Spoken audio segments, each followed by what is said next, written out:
Hey y'all, and welcome back to another episode of Moose Reads Good with me, Kat, a moose that reads good. This week we are going to read something of mine because I couldn't decide between Supernatural and The Clone Wars and Good Omens.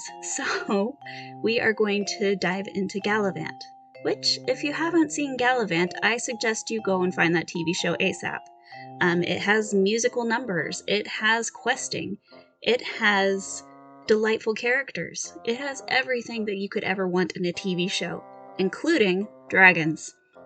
Before we get started, I will read the summary. The summary is, Richard tries to make friends with a bear. Notes include, prompt, bears are made of kittens. So here we go. My New BFF by MotleyMoose.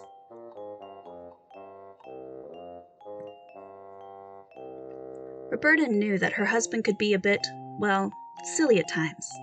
It was one of the things that attracted her to him all those years ago.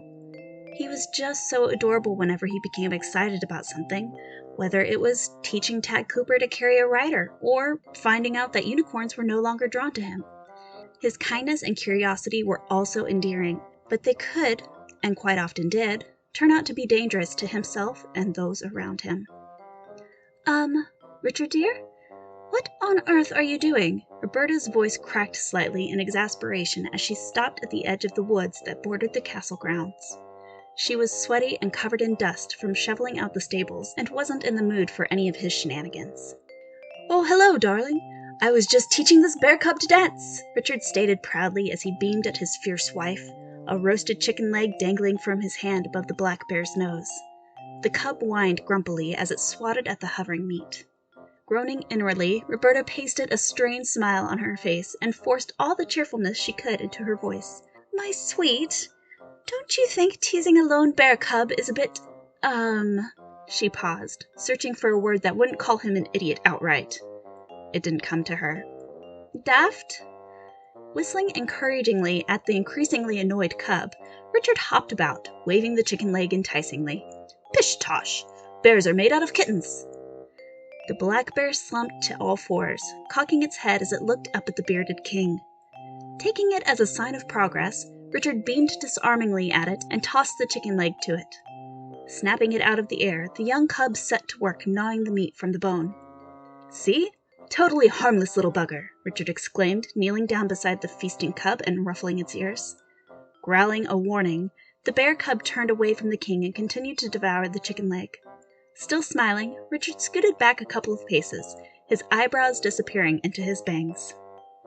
Shaking her head, Roberta gazed past the duo, watching the trees for any signs that something large and toothy was headed their way.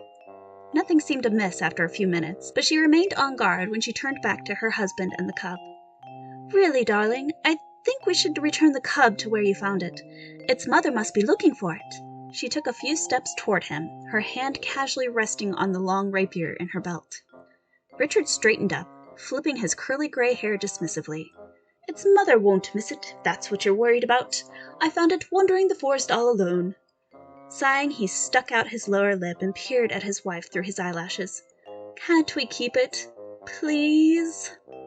Knowing she'd lose the battle if she didn't put her foot down right then, Roberta put her hands on her hips and stubbornly stared her husband down. No, you will put it back. Brow furrowed in what she hoped was a menacing look, she growled.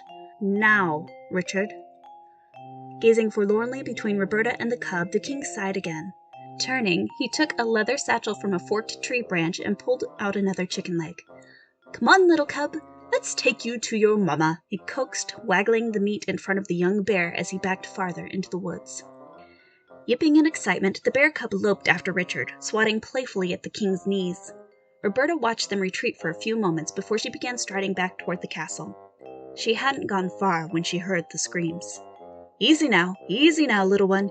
Easy, ah! Unsheathing her blade, Roberta whirled on the spot. Richard! She shouted as she sprinted along the path through the trees, frantically searching for her husband. Bobby! Help! Diving off the path toward the shrieks, Roberta cut through the dense brush until she came to a small clearing. There, she slid to a stop, a gasp caught in her throat. Richard?